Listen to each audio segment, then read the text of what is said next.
Hello. Hello, hello, hello. Hello. Hey, David, how are you? I'm good, man. Good. It's good to have you on here. Is it cold there or what? Right now I'm in Mexico, so it's not too cold. Mexico. Yeah, I'm in Mexico, and my friend Davey that's here with me, he's in Detroit, in Michigan, in the U.S. And it is cold here. Yeah, but you're not. You've not got the clothes for cold. Oh yeah, I got. What do you have? Yeah. It's a little chilly. It's been rainy these past few days here. All right. Yeah, What part of Mexico? Now I'm in Mexico City. Oh, I've been there. Oh yeah. Yeah, I love Mexico City. Lots of history. Yeah. So where are you at? Isle of Wight, just off Okay. the south coast of England. About 4 miles off, really. Half an hour in a Nice. ferry. Nice to meet you, David. We're huge fans. yeah, it's really cool for me. It's really cool for me to have you on here. So yeah, I know you just you wrote a new book, Perception of a Renegade Mind. Yeah. I haven't got the chance to read it yet. I've been traveling around a lot, so I was hoping you could just give us a little introduction about your book and tell us what it's about. We saw it got good reviews on Amazon. Oh, Amazing, really? amazing reviews. I just write them, and then I think about the next one. There you go. Yeah. Yeah. So what can we expect from this book? Can you tell us about it? Yeah, well, it's called Perceptions of a Renegade Mind. The renegade mind, the way I define it, is the kind of mind that's necessary at this time, to say the least. It's not just a mind that critically thinks and sees through the lies and the bullshit, but then it refuses to cooperate with the bullshit. And, you can critically think and you can see, I can see what's going on, but then you can be intimidated into not doing anything about it. And, they say knowledge is power, but it's not. The use of knowledge is power. If you don't use knowledge, then you might as well not have it. We're at a point now where we have to en masse start to stop cooperating with all this. Otherwise, it's going to reach its goal. What's the goal? Yeah. What do you think their end game is on this? Oh, the end game is massive. I mean, there's a whole spectrum of the end game, an enormous number of dots to connect, and they do. The end game of the fake vaccines that don't fulfill the criteria of a vaccine are to take out enormous numbers of people over the next few years.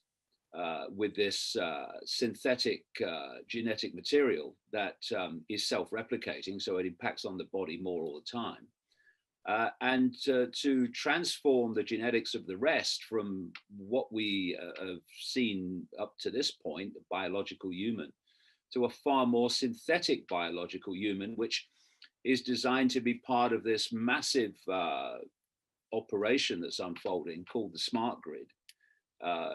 Being being fronted up. That's all he's doing, really. By people like Elon Musk putting all these satellites up in low orbit to fire 5G and other cloud radiation at every inch of the Earth. Ultimately, that's why they're doing it. And the idea is that humans are connected to this cloud. I mean, people like Ray Kurzweil at Google, this so-called futurist, who has he says an 80% record of predicting the future. But I mean, if you know what the future's planned to be, and no one intervenes to stop it, then predicting the future becomes pretty straightforward, especially when you know what the future is supposed to be. Right. When you're setting the stage for it. Yeah. So he's talking about by 2030, the human brain will be connected to artificial intelligence. Yeah, and for sure. As he says, once that starts, AI will do more and more of human thinking until human thinking is basically negligible. So all these things like the jab and the AI agenda and the depopulation agenda too, they all connect. I mean, if you want to create a new human, you want rid of the old human. And this is why we're seeing sperm counts plummeting catastrophically around the world, not least in the West.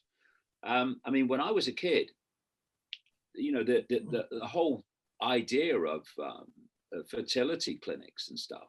Right. Never heard of them in the 50s and the 60s when I was growing up.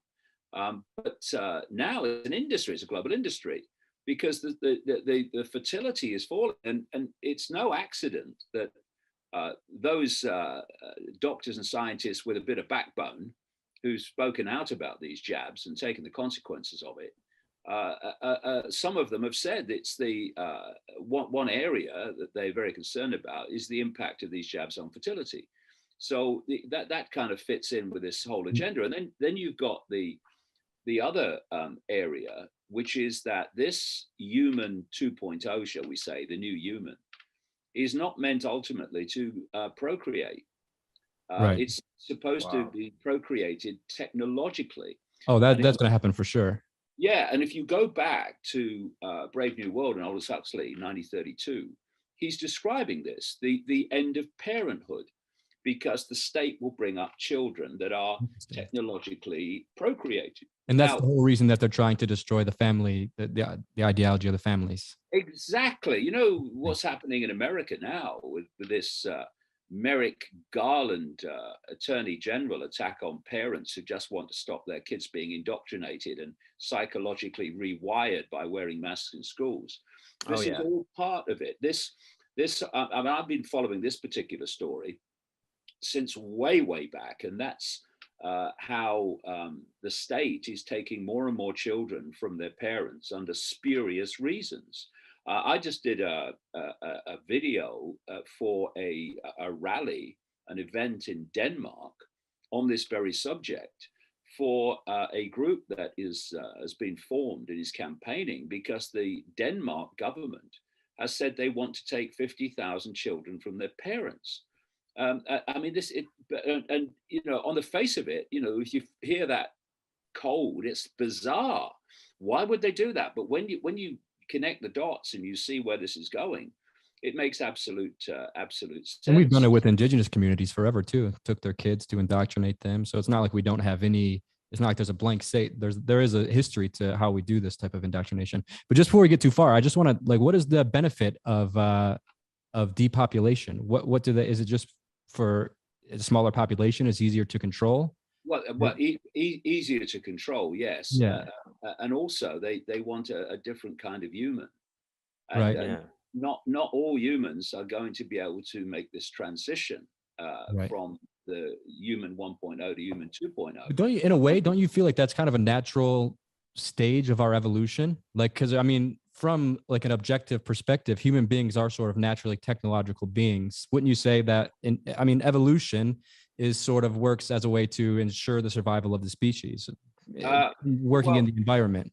So wouldn't like AI and us becoming a sort of technological / biological creature be the next step in our natural evolution?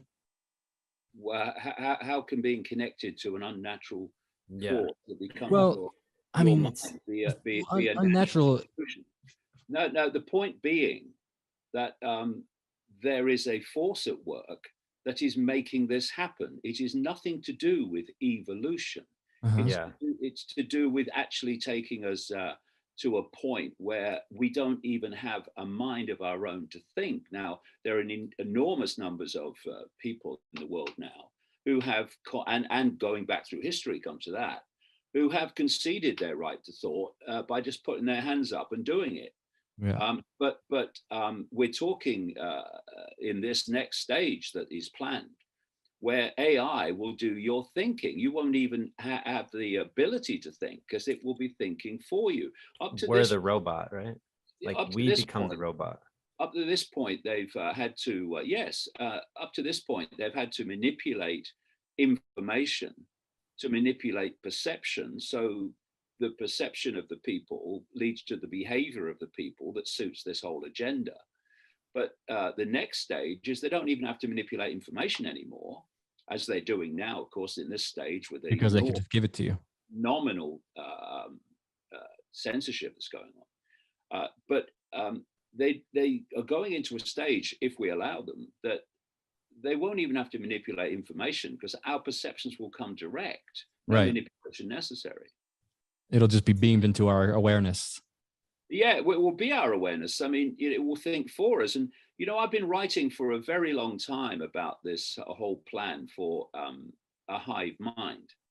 Oof.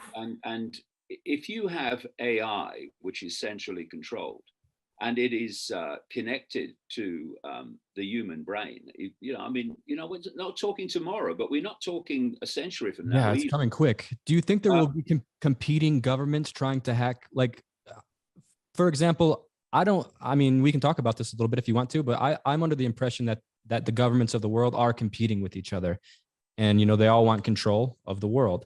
So, like, if America is the one that initiates this AI onto people, do you think, like, China, for example, will have another system that's trying to hack ours, so they ultimately get to control? You think there will be competing sort of AI wars that will come out of One this? world order.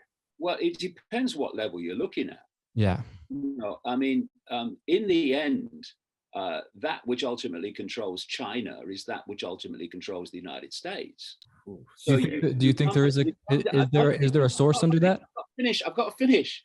You come down the levels, and you'll meet levels that are competing or think they're competing, Mhm. but actually this other level is orchestrating all of it, because the plan is for an end to countries. You see, this what they're doing at the moment is destroying the United States very blatantly Very as a blatantly. country.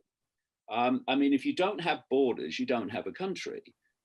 And so they're seeking to destroy America very blatantly, but it's happening everywhere. And if you look at their plan over the years, it is to destroy countries. George Soros has a global organization called the Open Society Foundations. What it should be called, given the enormous amounts of money funds into these groups that are doing this, is the Open Borders Foundation.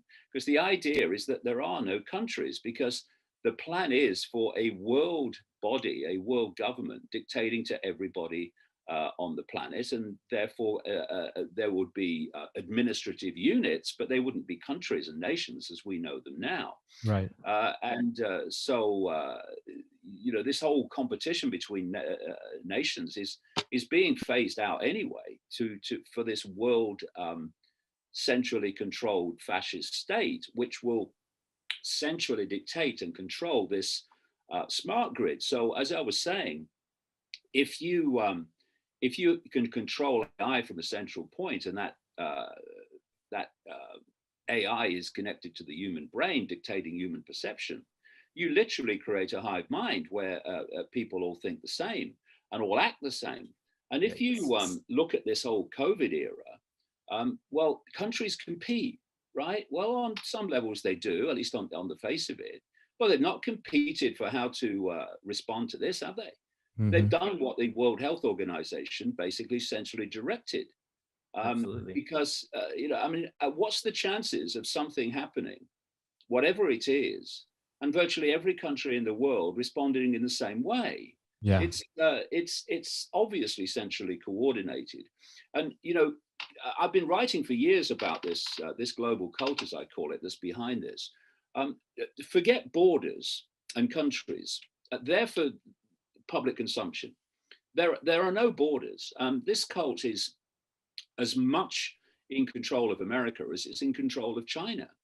The Mao Revolution in China was orchestrated by this cult for a specific reason, which is now playing out, and that is they wanted a closed country that did not have to pay any lip service to democracy, freedom, or public opinion, which they could use to rapidly develop a system, not least through technology, of mass human control. And the idea was then, once that had been perfected and incubated, to play it out across the world. So we've had this so-called virus coming out of China. And what has happened in the West as a result of the last 18 months? It's become more and more like China in terms of control. And indeed, the Chinese reaction, the Chinese government reaction to quote COVID, which was supported very early on, this is the way to do it, by the World Health Organization, run by a complete crook or officially headed by a complete crook called Ted Ross, who was appointed by Gates and worked for Gates organizations, funded organizations before he became Director General of the World Health Organization. They were pushing the China way, which was draconian lockdown and people being taken from their homes and all this stuff. This is the way to deal with this quote pandemic, which they declared and changed the definition of pandemic so it became a pandemic when it otherwise wouldn't have done. Right. And as a result of that, the rest of the world followed the Chinese response. That's where it came from. You know, like I say, at one level of the pyramid, you can have competition between America and China.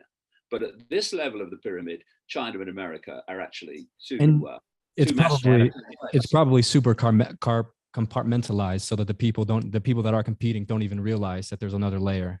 100%. That's how the whole thing works. Because the more people who know how the game works, the greater chance it is that it's going to come out. And I've talked to some people over the years who've been in the British cabinet, the cabinet of the government, and you have a chat with them, and they genuinely have no idea what's going on, not a clue, and they think they're making decisions and they're random. Oh, no. When actually it's all part of a global plan, and they are making decisions to support the global plan, and many of them without even realizing there is one. The ignorance in politics of what's going on is shocking. It's like they're brainwashed. I like that you said pyramid too, because it really is like the all-seeing eye at the top, like the shadow government. Yeah. And we were talking about this before you got on, David. You know about all these conspiracies. Like I know most of my conspiracies from reading about you when I was younger. Where do you get all this stuff? Like, where do you find out about stuff? Is it just from like are you just thinking about this and putting dots together? Well, it's a long story. It goes back to 1990 when some very what we would call paranormal things happened to me, but they're not paranormal at all. They're perfectly normal. It's just within the myopia of human society. We think they're paranormal because we think normal is insanity. So these things happened to me, and my life suddenly became, as a result of this, a synchronistic journey from 1990, 91 onwards, in which I was just walking into information. I would meet people, I would come across documents, I would read certain books that dropped in my lap, and so on and so forth. It's like some force has been handing me puzzle pieces, and in an order, often, mostly in an order that makes them easiest to understand where they go. And when I used to do jigsaw puzzles a very long time ago, I always started out wanting to find all the straight bits and make the frame first. And symbolically, in terms of this work, that's understanding how a few can control the world. Because when you first hear that, you think that's impossible. There's too many people. But when you see how they do it, it's very, very possible. Anyway, and then you put more pieces in the puzzle as you come across. And as you know, when you're doing a jigsaw puzzle, the more pieces that go into place, the easier the later ones are, because you can see what's appearing. And there's fewer pieces to put in there anyway. And so it's gone on like that over 30 years. And wow. As they say, the pudding is in the eating and all that stuff. The question was, okay, you put these things together and you say this is the plan, but okay, so is it? And that is something that can only be shown with the passage of events and the passage of time. And 30 years later, it's pretty obvious that there is what I've been talking about, a plan which is unfolding for the centralized fascist nature of global society. And all the different things that are happening, they're all been in my books for decades, these things that are unfolding. I mean, every day I'm going through what's going on in the world and taking something that over here, which seems to have nothing to do with over here, something else is happening that day, but they absolutely connect. For instance, we have a bit of a controversy over in Britain, whereby we have what you call freeways, we have motorways, and what the motorways have always had, because of sheer basic common sense, is the left-hand lane has been an emergency lane, a non-running lane. Right. One where when you break down and this traffic passenger, you know what the freeways are like in America, like in Los Angeles stuff, a passenger at great speed, you've got somewhere to escape to when you break down. Well, what they've been doing in Britain is taking that emergency lane out, making a running lane. And what's been happening is people have been breaking down and bang, a truck or something's come in the back and it's killed a lot of people and injured a lot of people. Now, on the face of it, that has nothing to do with electric cars, Elon Musk again, but it does. So because these motorways are being changed and transformed for is the driverless vehicle. Absolutely. And the reason we're going through this transition, that's what it is, of driving electrical cars, is it's a stepping stone on the way to driverless cars, because driverless cars obviously have to be electric and all the computer systems, etc. And you can't have a driverless car that's got a petrol engine. Yeah. And then you take that and you put it into the whole absolute control. No. And you reach a point where with the driverless cars, which are planned through the transition of electric drive cars, the computer will decide where you can go and where you can't. No. Yeah, how fast never be able to escape anymore. Well, you know, in Europe, the turn of 2022, speed limiters are by law have to be on all new cars. And these are all transitions to the driverless car. I mean, now you get in a petrol engine car, you can drive where you choose overwhelmingly. But you'll find great chunks of the world and the country are going to be denied you in a driverless car because the computer won't take it. Can't go up that road. Yeah, that's a dirt road. You're not allowed up. Yeah, we were talking about this before.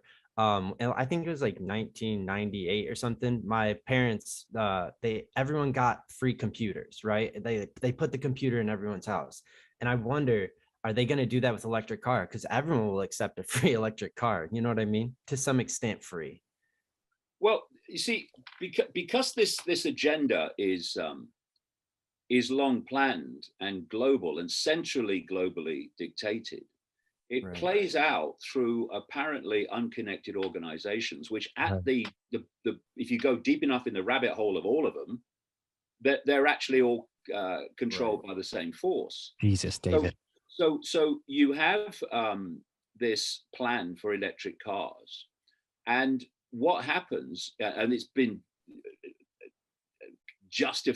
not justified, but apparently justified by this human-caused climate change hoax, which has demonized the gas of life with the carbon dioxide, without which we'd all be dead. And suddenly, what you're seeing now is not just Tesla and Elon Musk, this cult frontman. It's Ford, and it's all these other car companies are bringing out electric cars at the same point, and they're talking about by 2040 there'll be no cars made that aren't electric. So and then you've got the laws against petrol cars and diesel cars, and of course what we're seeing is a transition in terms of fuel from petrol and diesel access to the electrical access in filling stations, gas stations.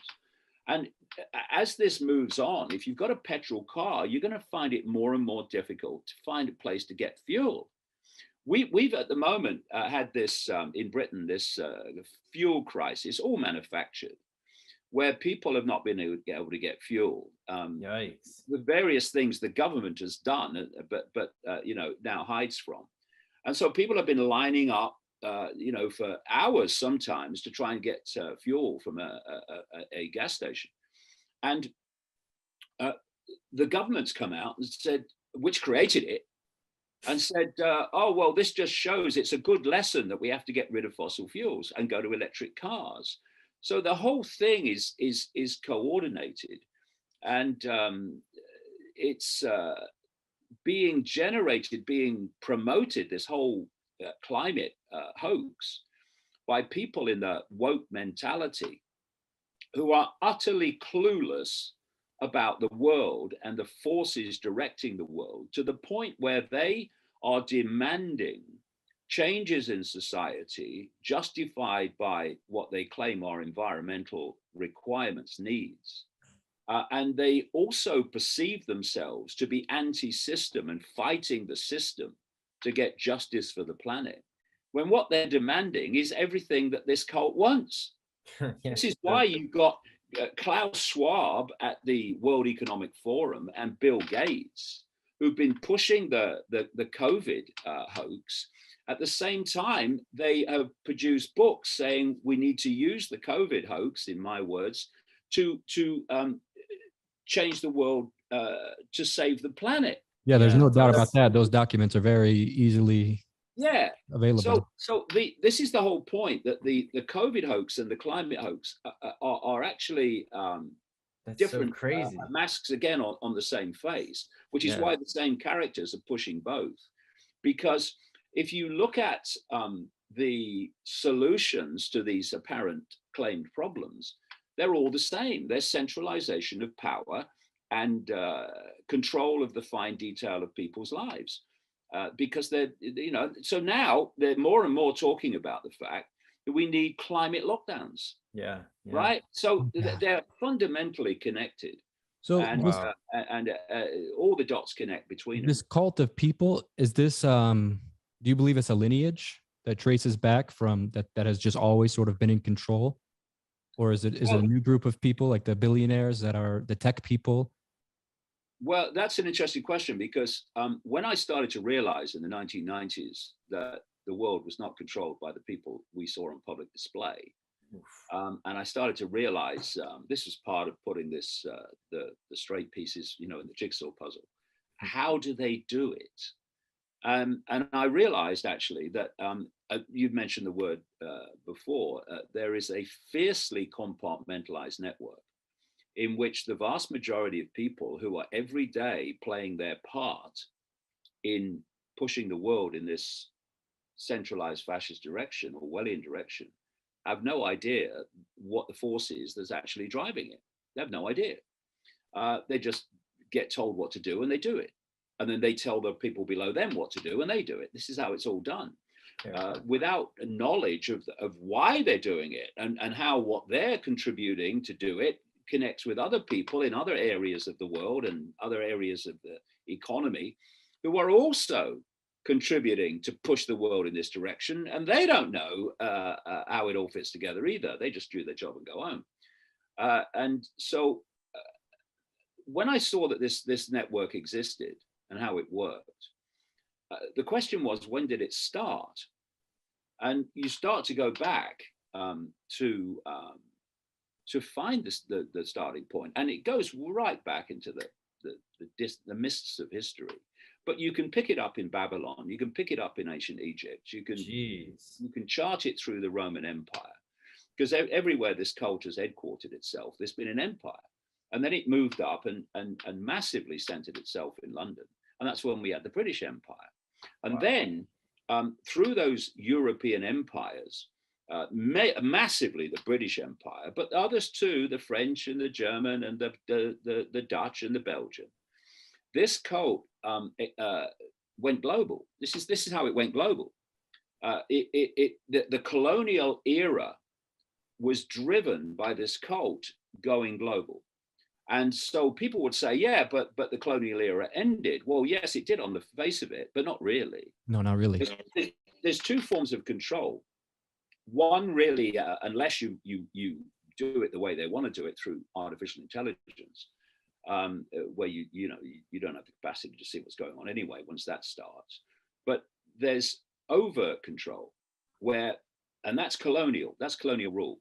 The people know who's controlling them, maybe not from the shadows, but they know the forces that are directly controlling them. They're the colonial powers.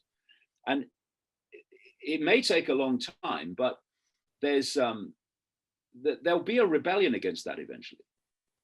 Hopefully. But the covert control, where you think you see your rulers, but you don't really, is much more powerful because people don't rebel against what they don't know exists.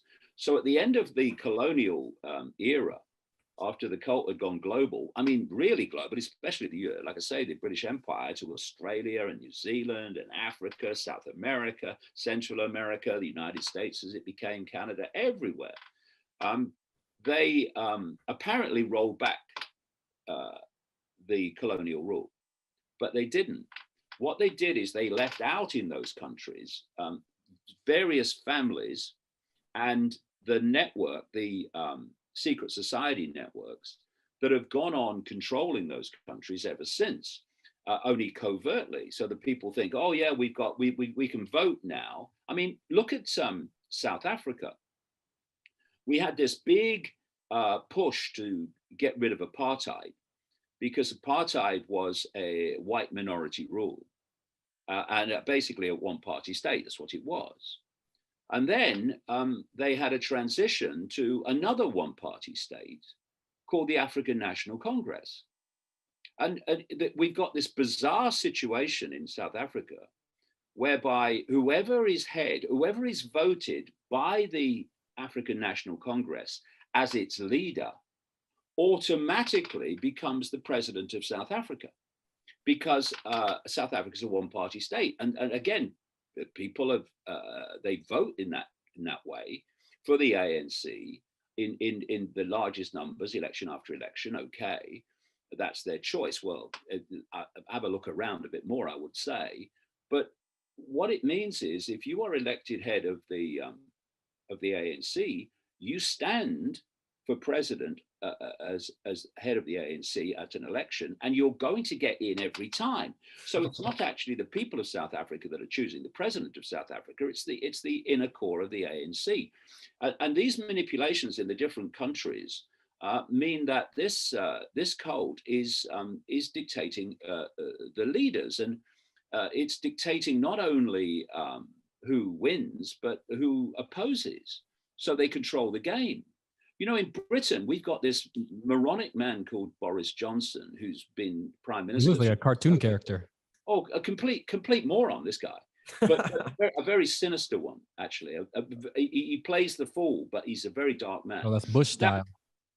Now, the opposition leader in Britain is a guy called Keir Starmer, the leader of the Labour Party, what's left of it. And not only have the Labour Party, through this whole COVID era, not opposed the fascism imposed by the Johnson government, they've said the fascism doesn't go far enough.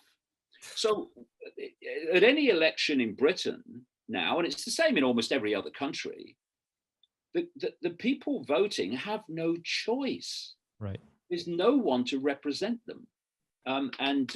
So the cult is running the show, and it's fusing country after country into one-party states as a stepping stone to the one-party world, which will be centrally controlled world government, which won't even in the end be elected. It will be a technocracy of appointed bureaucrats, scientists, technicians, etc.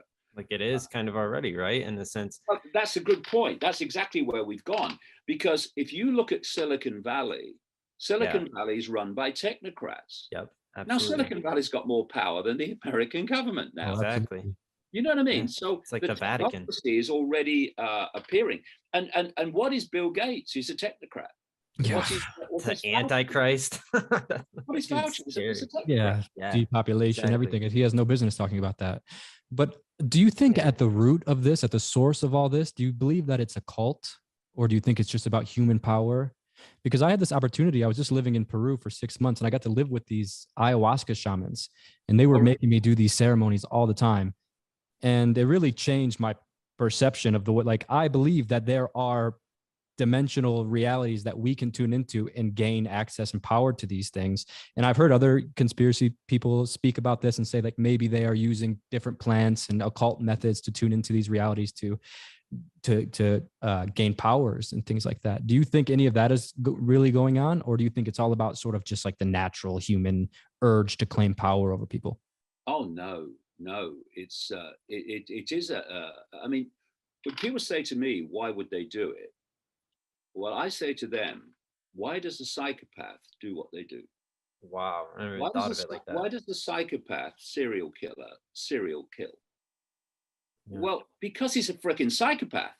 That's why he does it. And these people are psychopaths. They are super psychopaths. But even, I mean, you look at someone like Gates, he may be super rich, but he's still a gopher. You look at someone like Soros, he may be super rich, but he's still a gopher. You look at the Silicon Valley people, they may be rich, but they're still gophers. That all these different people and organizations are ultimately controlled by a force you don't see. And what they just very quickly happens is when you front up various aspects of this cult agenda, you can become very, very rich, like Gates, like Soros, but it comes with a rider. And the rider is that great chunks of your wealth have to be channeled back into funding agendas that are part of this whole cult agenda. So, Soros makes enormous amounts of money, which is very easy to do when you know the stock market's going up and going down, because the people who you are making it go up and down. It's very easy to become very, very wealthy. But that comes with a rider. So he has to fund this great swathe of organizations worldwide through the Open Society Foundations to as part of the deal. But so they're gophers. All these people are gophers to the that which is in the shadows. But then you say, well, like I said earlier, you see this has passed through history, and people have been born, played a part, died, more born, next generation, played their part, died. And when I looked at this a long, long time ago, back in the 90s, I thought there has to be a coordinating force that spans this period, that's actually orchestrating all of this, like an organizational field, if you like. And then I started looking at ancient accounts and ancient legends, which will bring me into what you said about ayahuasca, because I did that in the Brazilian rainforest in 2003, and I had most extraordinary experience. And you find common themes.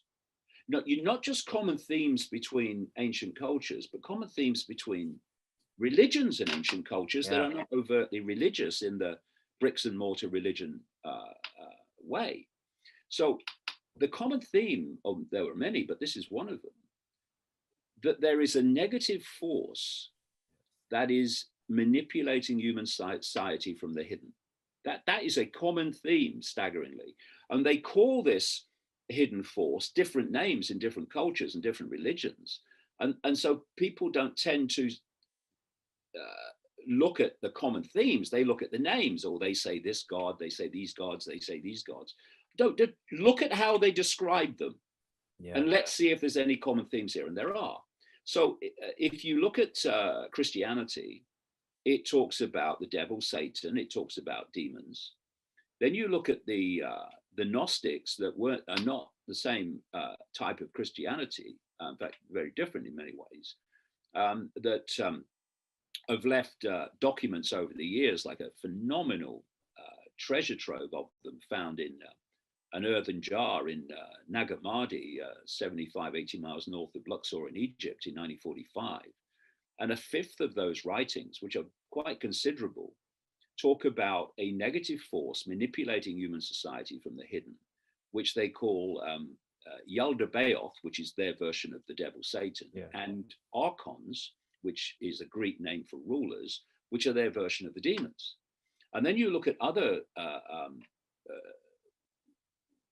religions and cultures. And the same theme is there, like the Islamic culture. They talk about the jinn manipulating from the hidden. I was in a New York taxi being taken from New York airport into the city one time when I was researching this whole Gnostic archons thing. And the guy, he was a Muslim taxi driver, and he said to me, "Well, what are you doing?" I was having a chat, and he said, "What are you doing now?" I said, "Well, I'm working on this," and I talked about the Gnostic version of the archons and what they said about them, and he said, "Well, that's the jinn," right? So Yeah. these things come together, and then I came across a Native American version of it called Wetiko, and Wetiko is described as a mind virus, which is a negative force manipulating human society through human And perception. interesting, in Tibet, they have the same idea that there are these sort of demonic entities that possess you in the form of your desires or your attachments. It's kind of like the same thing. It's like this little, Yeah. it's a possession in the form of a craving. Yeah, well, yeah. And so I looked at all this and I saw the common themes in it. And as my kind of research and stuff developed, it was clear that you can talk about humans' behavior, you can talk about extraterrestrial behavior, but in the end, the behavior comes from consciousness. It comes from perception. My perception of life will get me to behave in a certain way. Bill Gates's perception of life will get him to behave in a very different way. Wow. This extraterrestrial will be benevolent to humans. This extraterrestrial will be malevolent to humans because of their perception. So in the end, it all comes down to consciousness. Now, how about we're looking in terms of the malevolence at the same consciousness that is called Wetiko and demons or archons, whatever, same consciousness. And it's a low vibrational consciousness that operates within the frequency band of what I call low vibrational emotion. Fear is its major state. Anxiety, hatred, conflict, anything like that. These low vibrational emotional states, depression. And because it's operating in this frequency band, I'll call it Wetiko to pick out a name. So that's what I call it in Perceptions of a Renegade Mind. For it to influence you, you have to fall to its frequency band.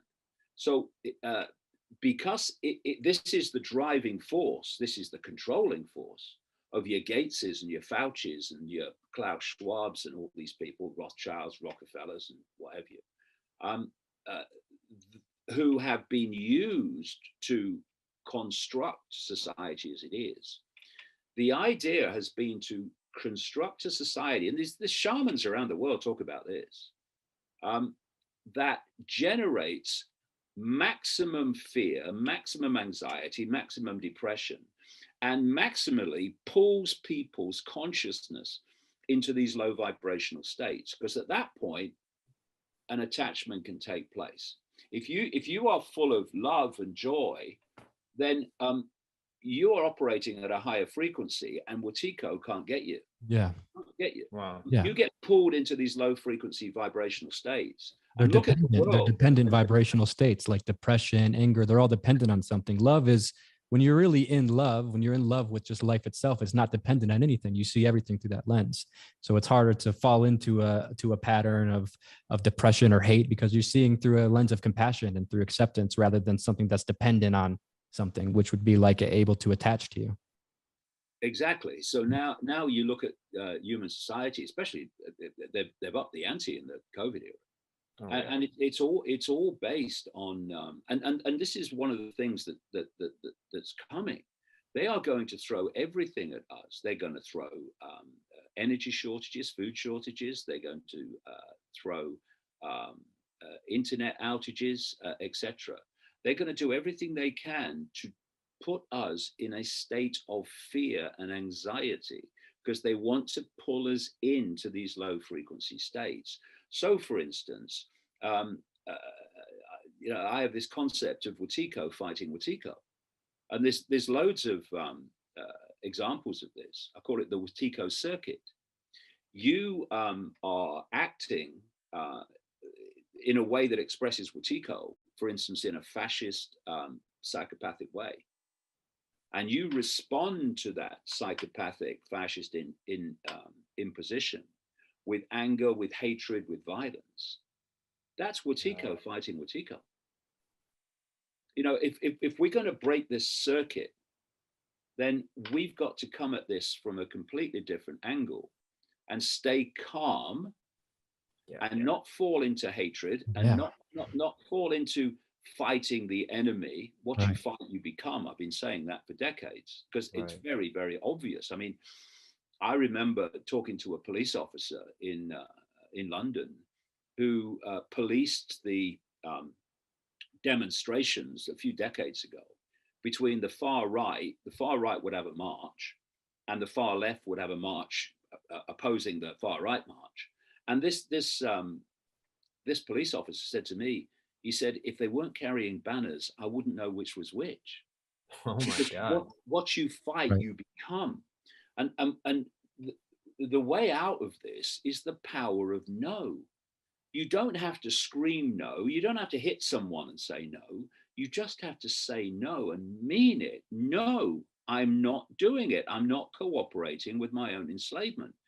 Because if you go up this pyramid to the inner core of the cult, certainly in the human world, you're looking at a handful of people compared with the global population. A handful, you probably get them in one room.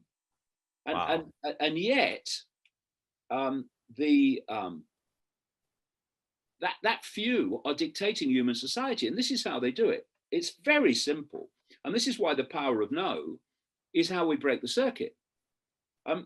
At the top of the pyramid, globally, although it happens in every country as well, because every country has its subsidiary networks of the global cult, and their job is to impose the will of the globally centralized agenda in their particular country. This is why in the COVID era, all these countries have reacted the same, centrally coordinated.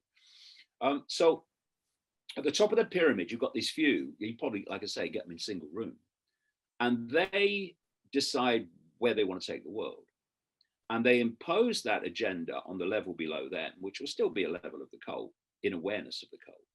And they will impose that will upon the level below them. The first level acquiesces to the few and imposes on the next level, which acquiesces to that and imposes on the next level. Now, pretty soon after you come down this pyramid, you're meeting levels of that global hierarchy and the national hierarchy. You have no idea there is a cult. There is a group of people in a room. But the same process continues.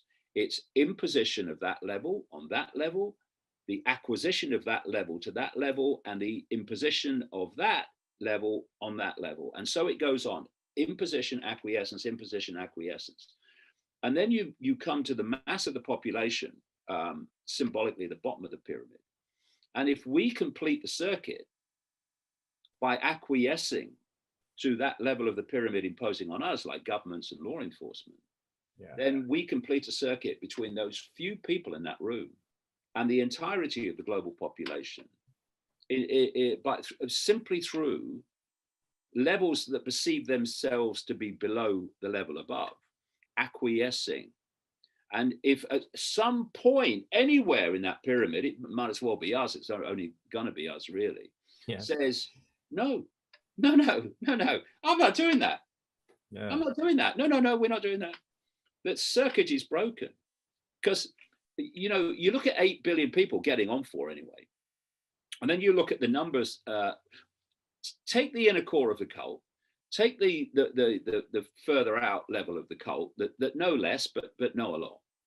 And then take all the law enforcement and all the military in the world that are overwhelmingly clueless who their real masters are, who impose the will of their masters without knowing that they think their master's the bloody president, a bloody joke. And you add all those together, and it's still a tiny fraction of the 8 billion. And if you look through human history, not least because of what we've been talking about, the the continuation of the same basic process through history. I mean, it's changed in its emphasis and it's changed in its way of selling it, but it's been basically the same process. The many, no matter what culture it is, it doesn't matter what religion it is, it doesn't matter what era it is, the many give their power to the few, who, as a result, impose their will on the few, or on the many. That's happened all the way through human history, and all that's happened in the COVID era is it's become more obvious as things have got more and more extreme. But that's been the process all along. There's no way that Genghis Khan or Joseph Stalin or any of these people could have done what they did without the acquiescence of the people. No way Hitler and the Nazis could have done it without the acquiescence of the people. Acquiescence in two ways. One, supporting them because they bought the lie, and two, intimidation into obedience because they fear the consequences of not being obedient. If you look at the population of China today, I mean, it's unbelievable, massive. Yeah, it's huge. If that said no in any kind of unison to these prats in the government, in the communist government, we'd see actually all along has had no power. Yeah. Because you can send your military out, okay, but hold on a minute. Have you seen the military compared with the population? It's not even close. No way. So what they do is they divide and rule the population. They intimidate the population because they have to divide and rule. Divide and conquer. Otherwise, any form of unity, and it's over. Yeah. Wow.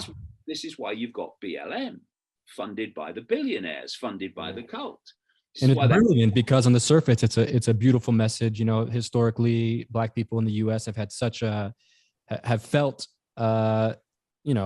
disconnected and disrepresented. And then they say, well, Black Lives Matter. You get everyone to agree with it. Yeah, it's easy to agree with that. Like, of course. Because of course. Yeah, exactly.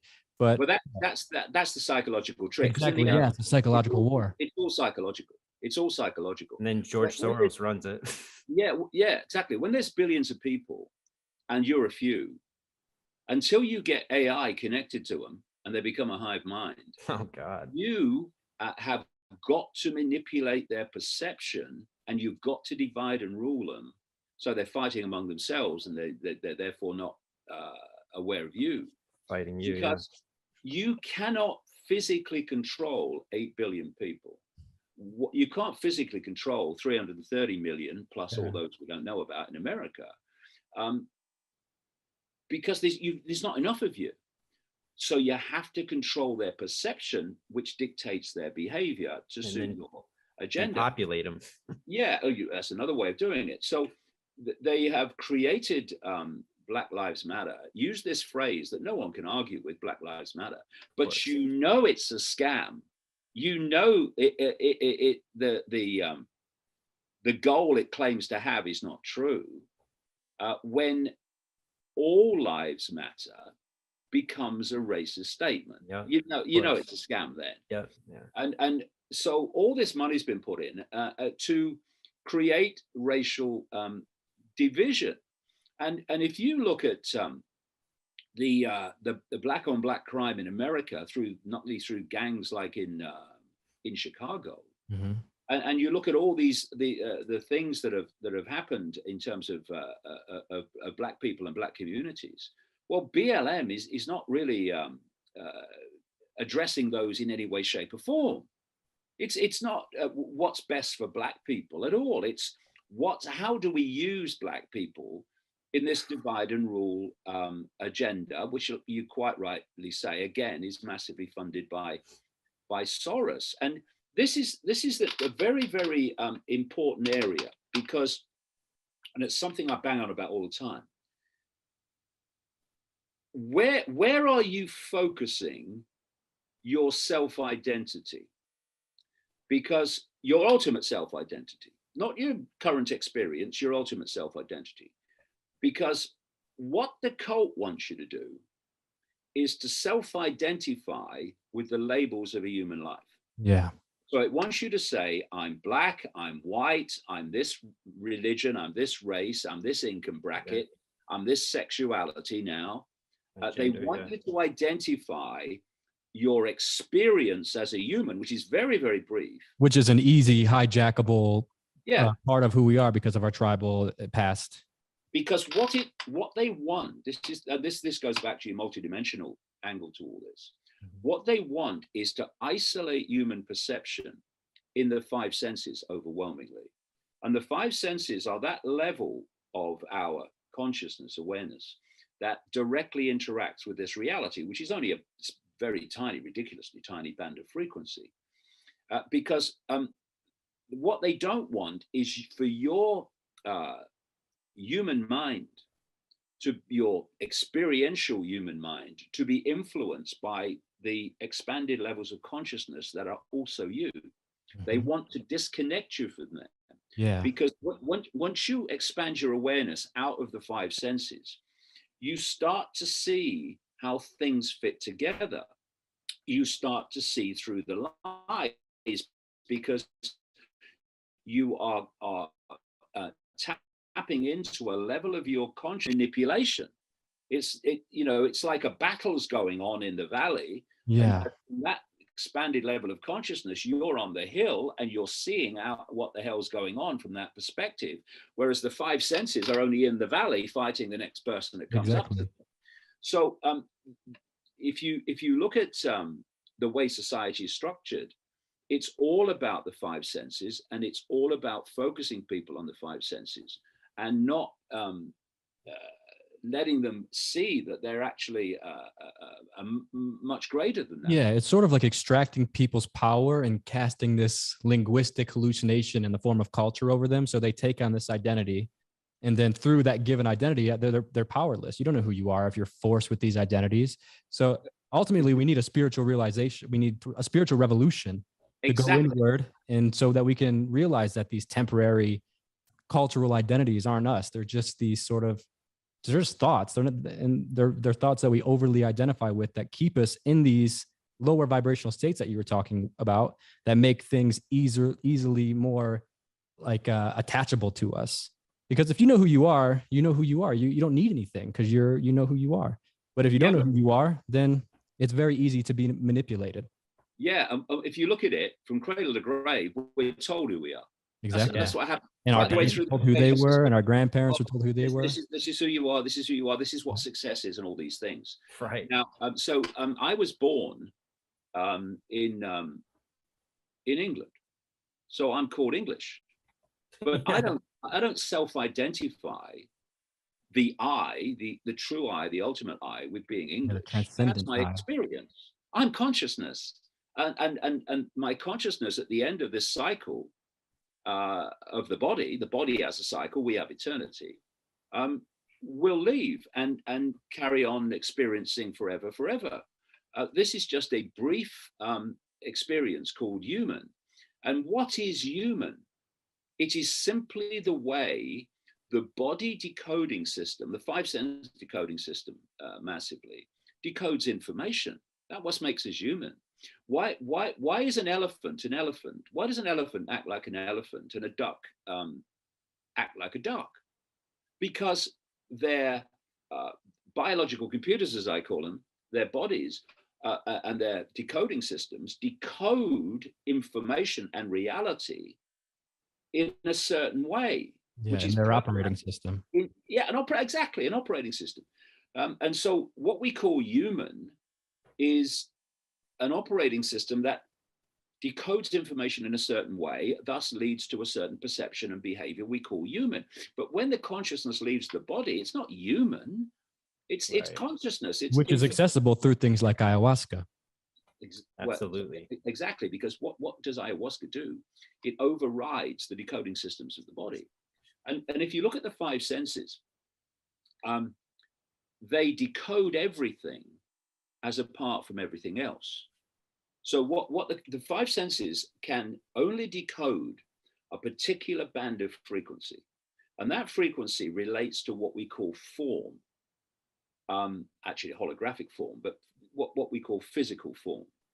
So you see people, and you see buildings, and you see objects, and you see empty space between them. That's the way the five senses decode reality. And that's all right. It gives us an experience of that.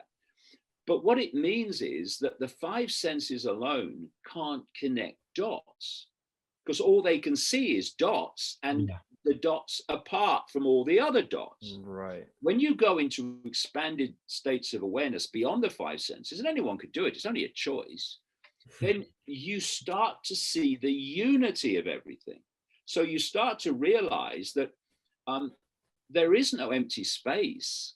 It's energy consciousness, but on a frequency level that the five senses can't decode. So it appears to the five senses there is empty space. It's actually a field of consciousness, a field of possibility and probability that we're interacting with.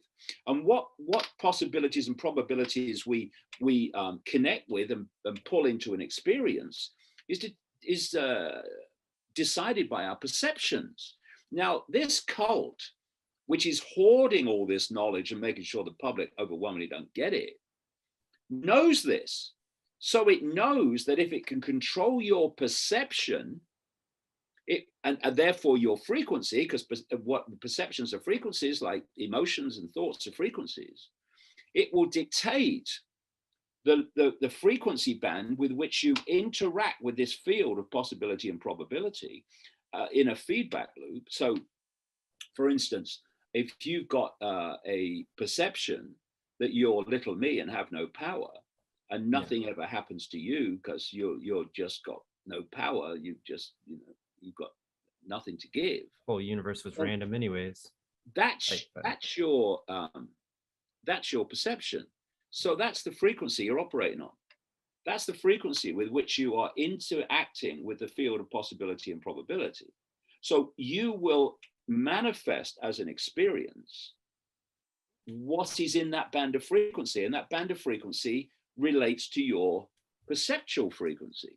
So unless you change this, I'm little me, I have no power, you will go on living in little me, I have no power life, not because it's necessary, but because you believe it is. This is how your belief becomes your experience.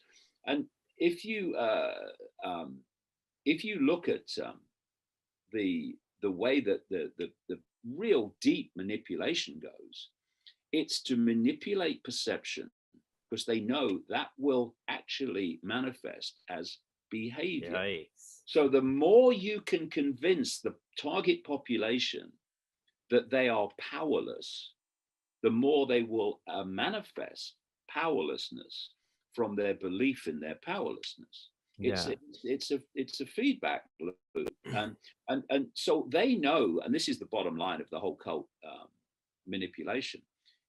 They have to control perception, and then they control the world, because perception becomes behavior, and collective behavior, collective perception, is what we call human society. Yeah, that becomes our reality. Do you think they're in contact with these shamanic realms? Like, do you think they're like somewhere doing these rituals and contacting some kind of intelligence that's like these ayahuasca intelligences, or, you know, like these spaces that the shamans speak about when they say, like, yes, there are beings here that give us knowledge. There's beings here that will do negative things for us. Do you think these guys are into that kind of stuff? Yeah, well, big time. I mean, I've written about this at great length in the books over the years. Satanism and pedophilia, which is another. Oh, absolutely. Yeah, yeah. Oh, no. Adrenochrome is absolutely central to this cult. And do you think this is the same kind of stuff that was going on here, like with the Aztecs and the Mayans, where they would do the same stuff? Same stuff. You know, funnily enough, is it? I think it's Perceptions of the Renegade Mind. I actually talk about that. Wow. Yeah, I do. I do. It's perceptions about why throughout history have people, and there's psychedelic cultures also. Yeah. Why throughout history have these peoples of different kinds acted in such monumentally evil ways? Because once you attach massively to Wetiko, you become Wetiko. Yeah, you bring it into this realm. An incredibly distorted, chaotic, inverted state of consciousness. So this is why Satanism is an expression of Wetiko. This is why they invert everything. For instance, they invert the cross. They invert the pentagram. Interesting. Is that why Hitler inverted the swastika? Yeah, they're all turning good things into bad. Inverting life. If you look at the word evil, it's the word live written backwards, right. and it is an inversion of life. This is why they're obsessed with death. It's why the Satanists do so many of their rituals in places of death. A world war, like the Second World War, the First World War, massive upheaval and suffering is a collective ritual to them. It's a collective death ritual. The wars are death rituals for Wetiko. And because are they feeding him, you think? Is it like an energetic exchange for this real being that's giving them something? Well, this is another point. Interesting question. Because of the distortion, the inversion, the chaotic nature of this Wetiko consciousness, which is why it expresses itself as it does, it cannot connect in to the energy sources, the energy sustenances that a balanced, harmonious consciousness can. So it has to create a source of energy, empowerment, energetic empowerment that is operating within the frequency band that it is. So through that connection, it can vampire that energy and absorb that energy. So if you are in a state of love and joy and all these high vibrational states, that energy cannot be absorbed by Wetiko because it's way off its frequency band. Yeah. It never the twain shall meet. Yeah. So what it's done, which is really symbolized in the Matrix movies by the Morpheus character holding up the battery and saying the machines have turned us into one of these. You know, and you see in the Matrix movie, you have the symbolism of the machines getting their energy from the energy given off by babies, etc. Whenever we think, whenever we feel, we're generating a frequency that relates to what we're giving off, our emotions, our thoughts. And therefore, we are generating collectively, 8 billion people, enormous amounts of energy, second by second by second. And to empower itself, Wetiko has to manipulate, not least through its expressions, your Gateses and all these. Oh, it's like that Monsters Inc. movie. Remember that cartoon where they're scaring all those little kids? I've actually used that example, mate, in the books over the years and in the talks. Really? Because I watched that movie because I'd already by that time realized that this force was feeding off human energy, particularly human emotion, actually. And I watched that and I went, oh, bloody hell. Especially when the lead character was a green monster with one eye. Right. All-seeing guy. Hello. It's right in your face. That was so symbolic. It was a Disney movie, of course, which you won't be surprised. Of course. Right. Where the monsters, people haven't seen it. They live in a monster world. This is this other dimension. Right. And they have no source of energy, right? So the power station, I know you know this, I'm saying this for people that may not have seen it because it was quite a time ago now. The power station in the monster world has no power. So because they have no power source. So what they do is they walk through these symbolic doors in the power station. And on the other side of the door, the other side of the dimension, they enter the bedrooms of children and they frighten them because they're monsters. Creepy. And they catch the fear in a kind of a receptacle, and they take it back to empower the monster world. Now, and you're absolutely right. When I watched that, I thought, this is ridiculous symbolism if you know what's actually happening. And this is what they're doing. So again, we come back to what I was talking about earlier. The more that they can manipulate human perception and human emotion into fear, into anxiety, into depression, into all these low vibrational emotions, the more energy we're generating to empower them, which is another reason when I talked about that, that circuit, that Wetiko fighting Wetiko. When Wetiko fights Wetiko, one's fascist, one's anti-fascist, you're both generating energy to empower Wetiko. This is why, we've got to come from an open heart level of reaction to this, and a calm level, so that we can bring this down without empowering that which we're trying to challenge.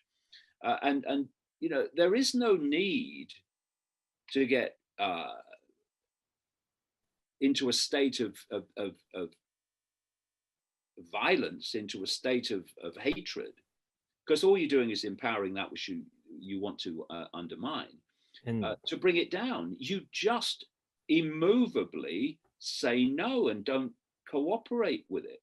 And then it can't operate. And also, if you're coming from a sense of self-identity that the I is consciousness, infinite awareness on an infinite journey of experiencing all possibility forever, then you put the human experience into context. It's a brief human experience, and for all of us, it's going to end at some point. And I mean, who wants to stay here forever, right? When there's forever to explore. And therefore, for instance, I concluded 30 years ago when this thing started happening to me, I thought, I realized then that we were consciousness and eternal. And I thought, well, I don't know where this is going, but I'm going to go with it, because the worst thing that can happen is that I just bugger up a human life, a human experience. I mean, okay, I can deal with that. So I kind of went for it.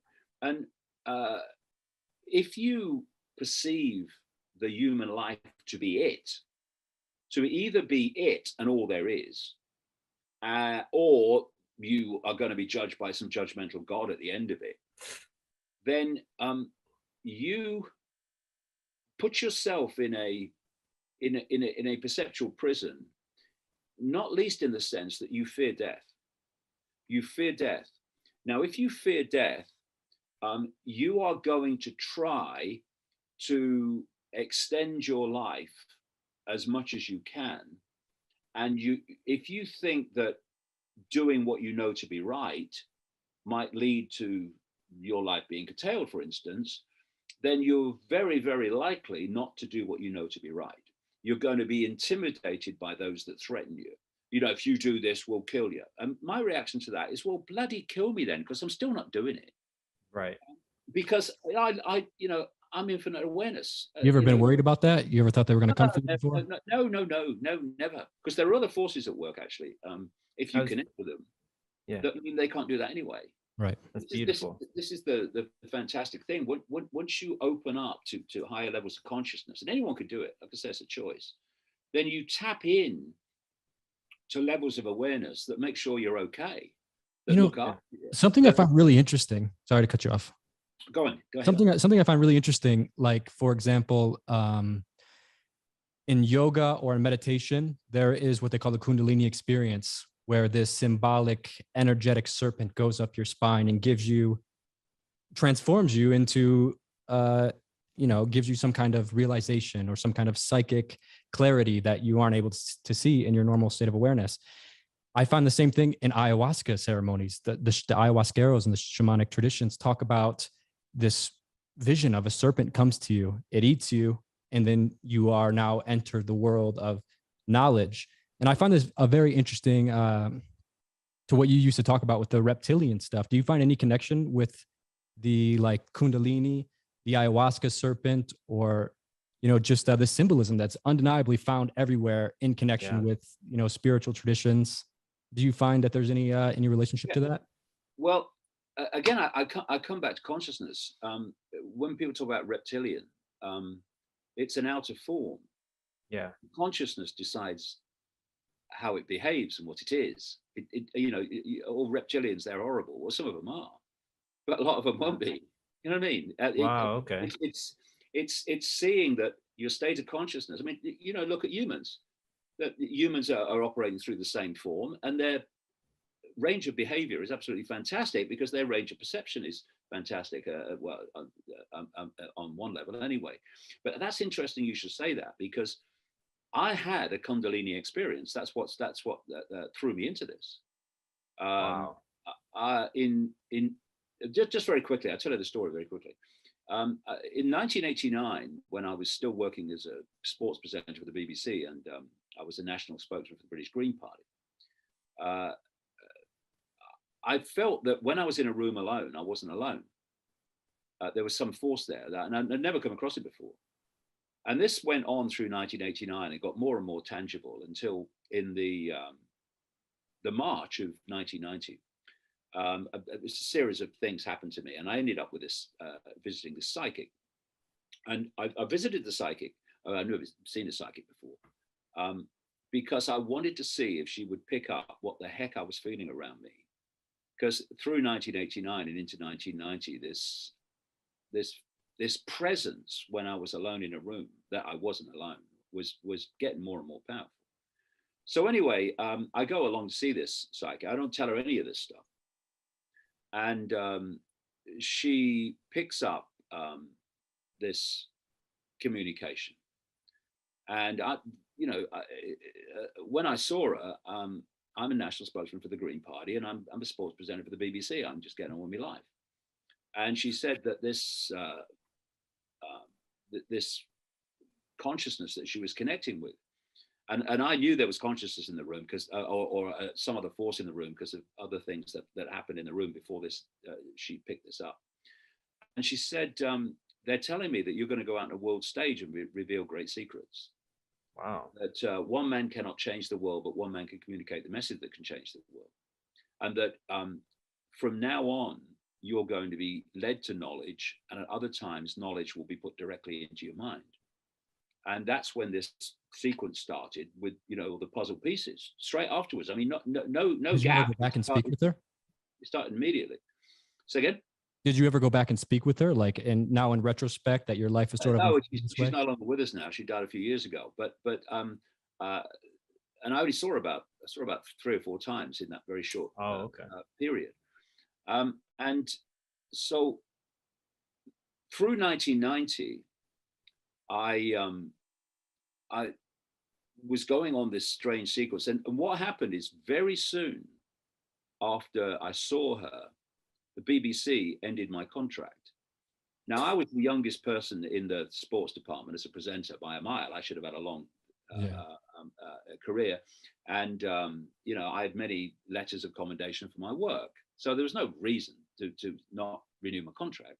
But they did. And again, these things happen, you see.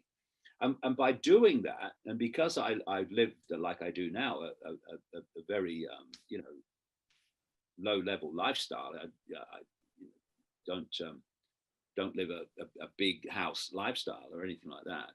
I had some money that allowed me to get through 1990 without working. I mean, to do your real work, but it did, and it meant that I could give this full time. That's awesome. Attention, and I ended up in 1991, the turn of 1991. In the weeks before, you mentioned it already. Peru started coming into my awareness. And like I'd walk down the road, I'd look in a travel agent and I'd see a poster for holidays in Peru. I'd turn on the television and there'd be a program about Peru. And, I've never really thought about Peru before. So anyway, long story short, I get on a plane to Peru, not knowing why I'm going, just this urge, I need to go to Peru. And I go to Peru and I go around Peru. I've found this native guide, and we went around various places, Machu Picchu, etc. And I had some extraordinary experiences. And we ended up at this place called Cuzco, right on the Lake Titicaca. And he booked us into this hotel called the Siustani Hotel. I've been back there since; it's still there. And I saw that this Siustani was named after an Inca site, quite a short distance away, not close, but a short distance away. And there were pictures of this Inca site all over this hotel for obvious reasons.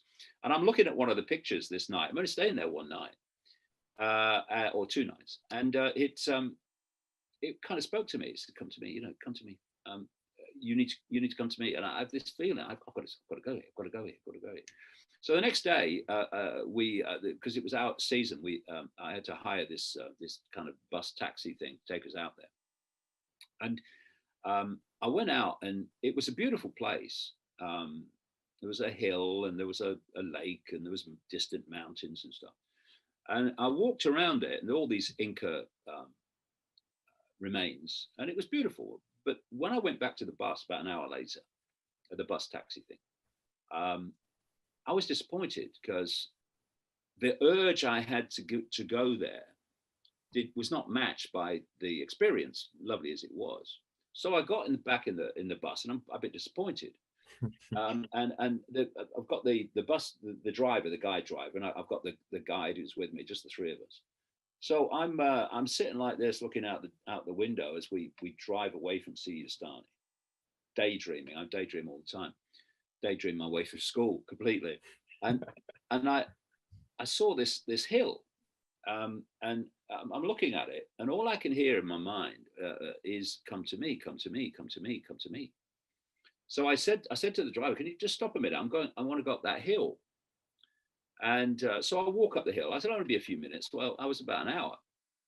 And eventually the guide comes up and stands next to me, away from me, because he's saying, where the hell is this Englishman gone? He was coming back in a few minutes. And anyway, I get up there, and there's stones up there and stuff like that. And I walk in the middle of them.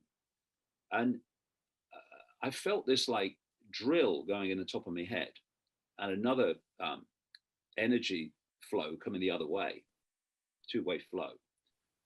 And all this is new to me at the time. And then my arms went out at 45 degrees like that, without me making any conscious decision to do it. And I'm standing under a clear blue, cloudless Peruvian sky on a very hot day, even in our what was our winter time, but it's a very hot day. And then I heard this thought go through my head: they will be talking about this 100 years from now, and then it will be over when you feel the rain. And I'm thinking, talking about what 100 years from now, and what bloody rain, So anyway, this energy starts to build and build and build and build, and my feet are stuck to the ground. And eventually I'm shaking, because this is getting more and more powerful. It lasted probably about 45 minutes, I guess. Time disappeared. There was no time in this period. And when you drive a car sometimes, and you lose a few miles or something, and you think, oh, well, you don't remember the last 2 miles or something. Well, your subconscious has been driving the bloody car, because you've been daydreaming away somewhere. Well, it was a bit like that. I would go out of this conscious mind level and go into another level, and then I'd come back to conscious mind, and it kept going like that through this period. And one of the times I came back to conscious mind, I saw that over the distant mountains there was a light grey mist, and I thought, it's raining over those mountains. It's quite a way away. And then it got darker and darker. I think, it's bloody raining over those mountains, And over this period, and it wasn't very long, because the whole thing lasted only about 45 minutes, like I say, this enormous rainstorm came out of the mountains towards me. And if you put it in a movie, they'd say that is absolutely ridiculous, mate. That would never happen, because what Yeah. happened was a wall of rain came towards me. You know, they talk about weather fronts. This was basically a straight line of stair rod rain, extraordinary amount of rain. And it was coming towards me out of these mountains, and it came across the land, and it came towards me. By the time it's there, I'm shaking like crazy, because this energy is really going through me. And then the rain hit me. I was absolutely sodden in an instant. There was so much rain. And at that point, the energy flow stopped, and I staggered forward. You know, my legs were like jelly, and things changed after that. I went into a period of about 3 months. Well, I came back to England, and I kind of held it together until I got back to England. But then I went into a period of about 3 months when, if you'd have asked me my name, I would have had to look it up. Wow. Because it was like you're living in a bubble, and you're not affected by what's outside the bubble. And then someone comes along and bursts the bubble, and suddenly all that pours in. And my mind became deluged with concepts, information, awareness, which was like pressing too many keys on a computer too fast. The computer freezes. Well, I froze basically for 3 months. And in that period, I got enormous ridicule. I went on a talk show and all this stuff. But then after the 3 months, the computer unfroze.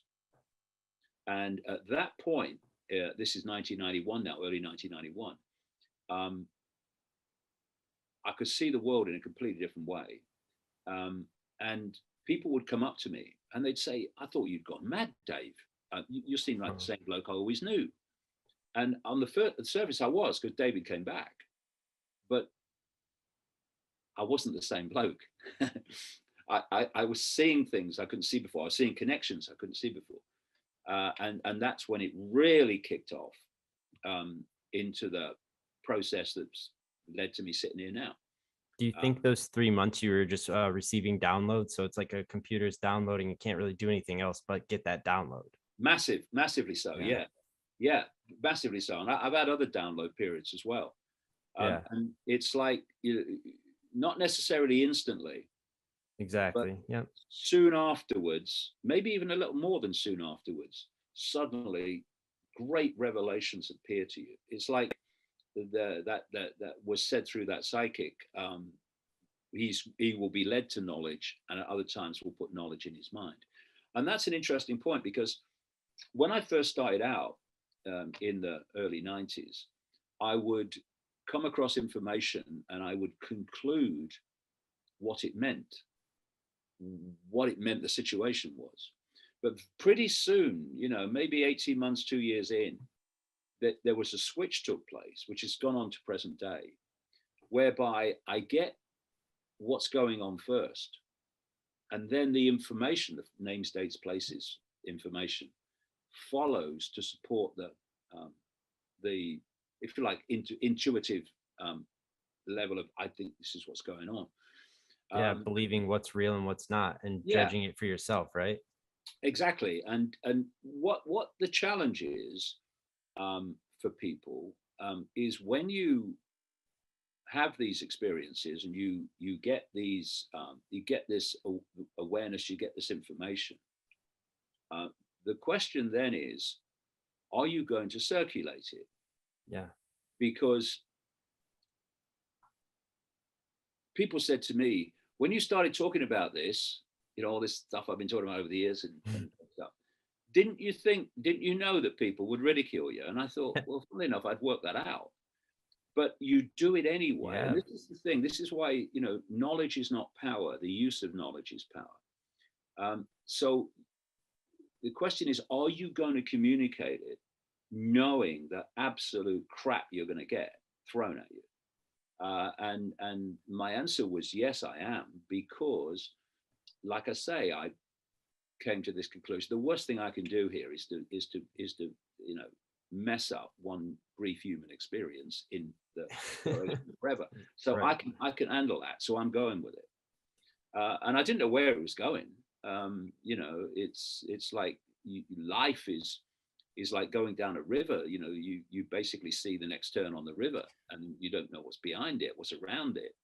But there's another level of view, an expanded level of view that sees the whole river from source to sea, Yeah. and that's what's guiding you. Bird's eye view. So I've used this analogy before. You're paddling down the river, and you have an idea. I want to get to so and so before nightfall, and you spring a leak, and you paddle across to the shore, and you're well pissed off, and you're cussing your bad luck and feeling sorry for yourself.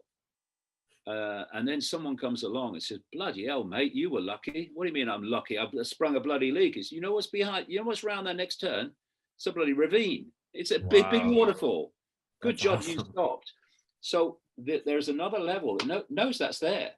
Another level of you knows that's there, and it's guiding you if you listen to it. And so if you get pulled into the five senses, you lose touch with that. And so what becomes your guide? The information you receive through the five senses, which is controlled by the code. That's why they want to disconnect us from that higher expanded level of self. And they really do it with everything. I know you've mentioned Bill Gates a few times, but I feel like even science, you know how you're saying like, oh, it's like I'm just one little person, I can't do anything. They've tried making this whole experience at like science is like, oh, this earth is just randomly here in a universe and it means nothing and it'll disappear. They've like taken the magic out of everything, I feel like. Yeah, but they want to isolate us, not just in the five senses, but in every way possible. So they want to isolate us from anything that's out there. And one way of doing it is to convince you there is no out there. Right, exactly.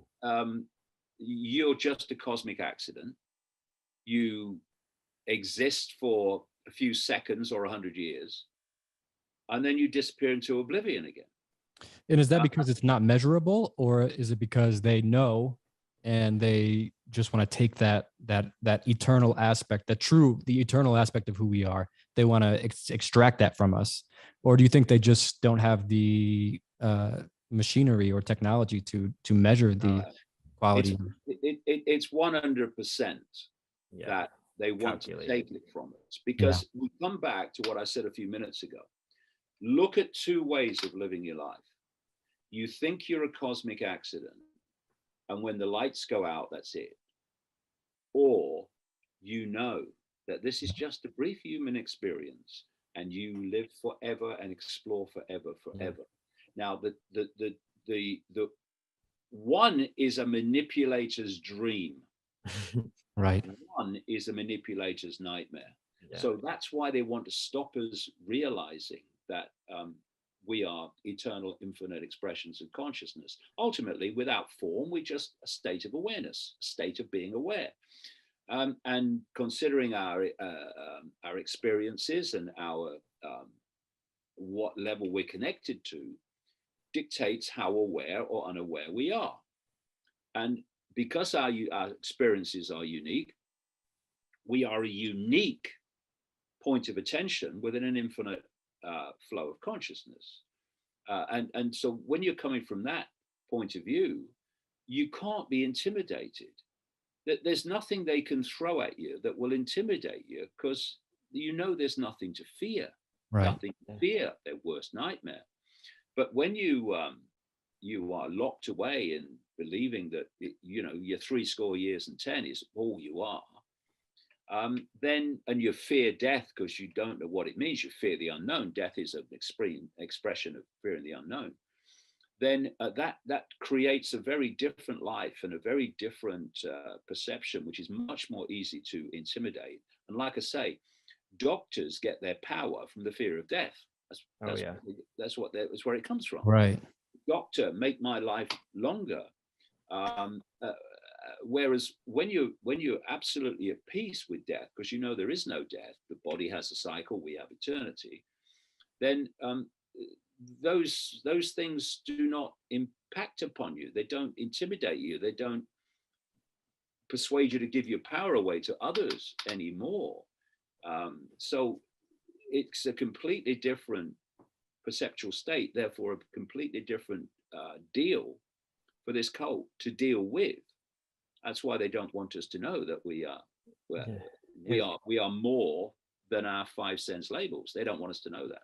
You guys have both brought up psychedelics, ayahuasca, but psychedelics in general. If you think about it, like, look what is censored. Okay, now talking to you finally, I can't they make you like demonize. Like, how can you cancel somebody that's just saying all we have to do is say no? And it's like, or psychedelics. I took mushrooms and was like in love with my life. And they're like, this is against law, but alcohol isn't. It's like, if you're looking for the key, it's normally the thing that's censored.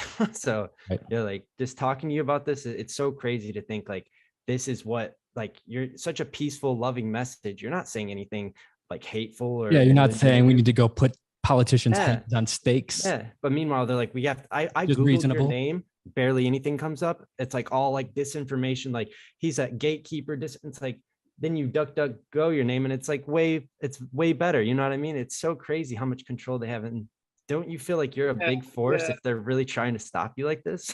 Yeah, well, you see, there are forces at work, which means they can't stop me. I love that. What they can do is manipulate the perception of me through Right. other people. I mean, that's the thing. Manipulation. But what you learn very early on, if you tap into any level of consciousness, is it doesn't matter what people think of you. It doesn't matter, because they'll think something else tomorrow. I mean, people who were, I went through the most amazing historic levels of ridicule and abuse in the early 1990s. Absolutely. And people talk about being offended, but being offended is a choice. All these things are choices. You can choose not to be offended. And so I chose not to be offended. My view is and was that people have a right to their view of me if that's what they want, but I have a right to the view of me and the view of the information that I'm freedom of speech, and I'm going to bloody communicate it. And you can abuse me as much as you like. I'm still going to do it. It was my version, actually, when you think about it, of saying no, you're not going to intimidate me. No, you're not going to shut me up. And in the end, you wear them out. I mean, I see, so what's happened? It's kind of funny, really. Over the last 31 years since this started for me, people have come at different points and tried to undermine me and try to rubbish me and try to, discredit me. Yeah. And then, but I've gone boom, boom, boom, boom. I've simply, okay, we saw you like me, boom, boom, and I've just kept moving. And then they disappear, never to be seen again. And then another group will come up, or another bloke will come up, and they'll try to do the same, boom, boom, boom, boom, and it disappears. And now you've got this lot. I have to laugh. I mean, you're a gatekeeper. I bloody love this. Well, hold on a second. I've been for 30 years exposing these people and saying what's happening now is going to happen. Do you think they wanted me to do that? I mean, absolutely not. Honestly, I mean, what do you want if you're a secret network? You want to keep secret what you're doing. You don't want some guy saying this is what's going on. And there's one thing that's absolute classic. I mean, I don't look at this stuff, but people send me things. I literally don't look at this stuff because it's all, it just. I believe it. But some people are using a picture of me in a Freemason's chair as confirmation that I'm a Freemason, and I'm wearing like a regular street jacket, and this is the story. I was speaking in Boston. Oh, this is way back now. And Boston's a big Freemasonic center. And what I was really focusing on at that time was symbolism. So I'm talking to some people who are involved in the talk in Boston, and they said, "Oh, there's lots of symbols at on the Freemasonic headquarters in Boston, right?" And I thought, well, that's got to be a serious headquarters if it's Boston. because it's all kind of historic, the whole Freemasonry thing out of Boston, and the Tea Party, yeah. Freemasonic, Anyway, so we walk, and I'm looking at some of the symbols on the outside, and the door's open, right, in this Freemasons place in Boston, and it was a kind of glass door, as I recall, and it's open. So we walk in and we look around. It's kind of big open hall when you walk in, and over to the left was it seemed to be like a reception desk. There's nobody there. So I thought, well, keep bloody walking then. So we kept walking, and there was all these glass cabinets on the right hand side of this big entrance hall thing, and all these different things inside. And there was something about Walt Disney in one of them. I remember that very clearly. And the Molay Society, the Molay Society that Jack Molay Society that were Clinton was a member of, and Disney was connected to that, it seems, from what I saw in the thing. So we keep walking, and at the end of this hall, there's this stairway. It's all kind of grand. It's going up. There's still nobody there, right?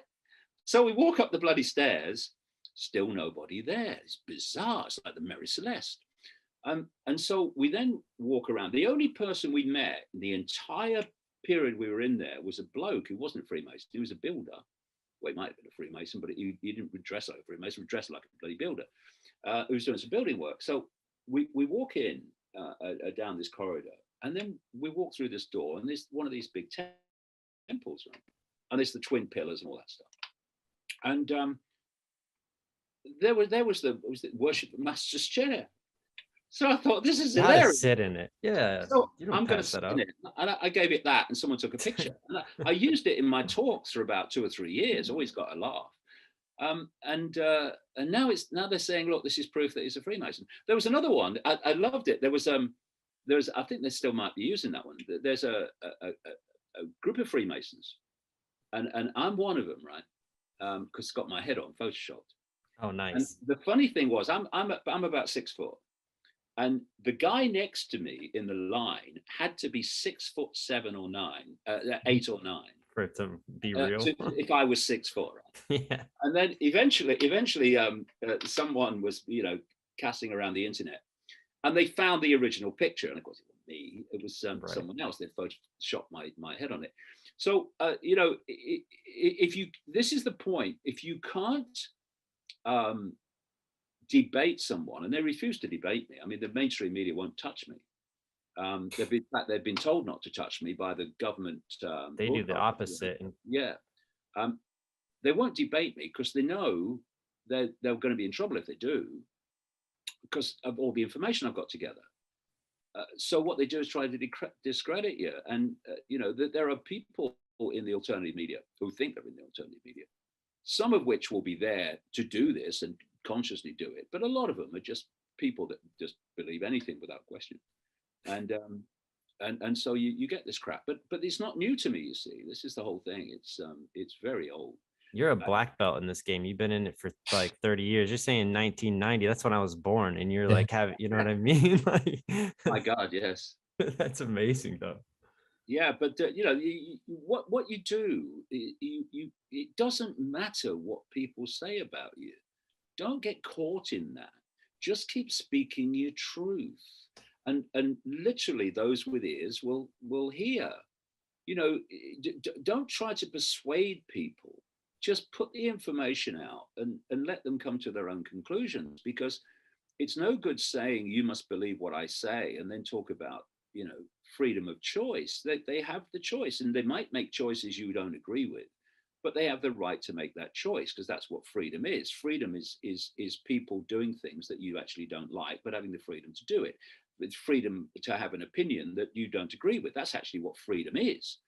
And so, just chill and put the information out, and those who will hear it or are ready to hear it will hear it. And today, there are more people ready to hear it than ever before. It's phenomenal compared with what it's been in the past. I think that's a beautiful note for us to end on. It must be getting pretty late over in England, right? It must be dinner time over there. It's starting to get a bit dark. The nights are drawing in. I'm very, very happy that you came. The restrictions of COVID get closer, because it's all part of the plan to do that. And that's how we super get divided, because you have this vaccine, anti-vaccine smash going. Super unfortunate. Yeah. Yeah, it's a weird time to be a human. Yeah, That's for sure. Exciting, interesting time. Very absolutely. exciting time. You know what I mean? I mean, we could be bankers, couldn't we? I mean, we could be turning up at a bank and be a bank teller. And, Never. You know, one time I snuck into Bohemian Grove. No, He did. I did twice, actually. I mean, there was no one there when I went there. It was kind of like your Freemason thing. It was just kind of a campground. Yeah, There was that's right. like there was like these little obelisks, maybe like 5 feet tall, with owls on top of them. There's the giant owl over past the campground with the little pond in front of it. Yeah, it was really interesting. All the different campground names have like little demons dancing on them, and owls everywhere. I mean, hundreds of owl statues all over the ground. Very well, I mean, you've only got to say when you see the footage from Bohemian Grove, the opening ritual, what do they call it? Oh man, the cremation of care. Yes. These are the people running our world. I know, Reeves, dude. They're lunatics. How bizarre. Yes. And they say it's just a bunch of sticks. It's like, hey, Yeah. I'm not there to verify that that's just sticks. Right. Psychopaths. Yeah, exactly.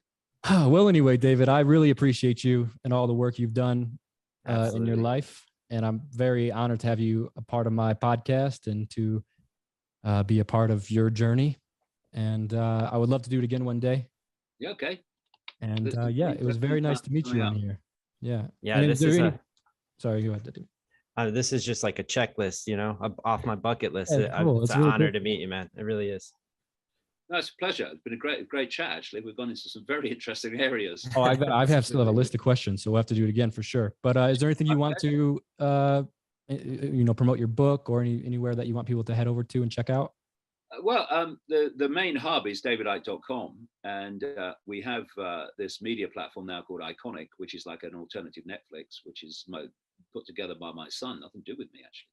Wow. And I mean, I do shows for it. I do a Dot Connect, the news show, every Saturday morning, which I look at the context of the news rather than just what's happening, why it's happening. But my son's created it. It's an amazing platform now, and I'm doing a live stream on November the 6th. It starts at 11 a.m. in the morning UK time for 6 hours, where it's called Where From Here, which I'm going to go into real deep levels of current events. And that'll just be on davidicke.com. Yeah, and into this whole area that a lot of the areas that we've talked about Wetiko and what is Wetiko, how's it work. I'm going into that, as well as the name, states, places stuff. And Perceptions of a Renegade Mind has just arrived in the United States and North America, so that can be shipped from North America. You get it in a couple of days. And the reason the book came out in Britain in July and it's just arrived in America is this shipping crisis, shipping container crisis. And I can tell you from experience, the cost of moving things now is going through the bloody roof. And when that plays out as inflation, it's going to be very challenging for a lot of people. All planned, all part of it. Already is, right? Yeah. All right, David, you're the man. I'm stoked for this. So thank you again. And Cheers, hope you have a good day. Cheers, both. Take care, Cheers. again. Nice Thanks meeting a lot, you. brother. Talk to you again. Bye. See you. Bye.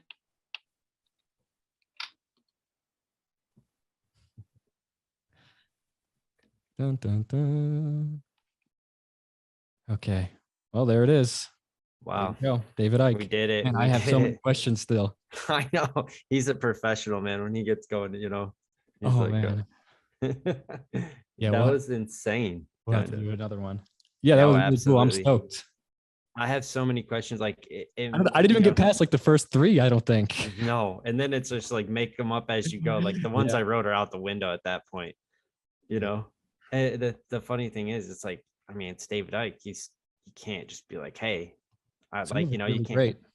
Yeah, no, absolutely, man. I really like where that went. It could have went a few different ways, but the fact that we went, like, it really took a spiritual path. Yeah, I'm glad. Perfect for the podcast. Anything else you want to say? I'm gonna go grab some lunch. I'm gonna post the other podcast we did, part 2, today.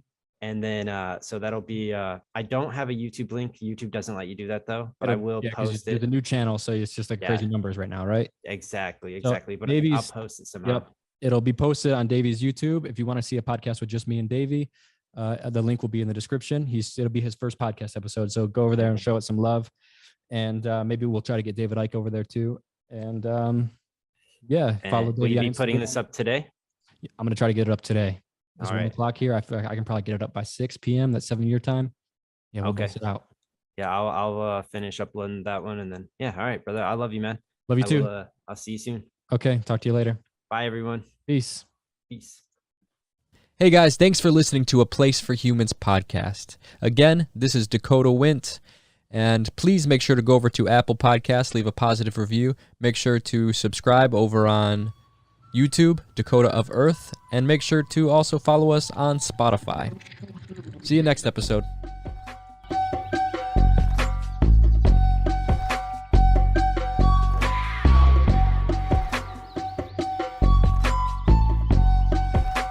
A place for humans.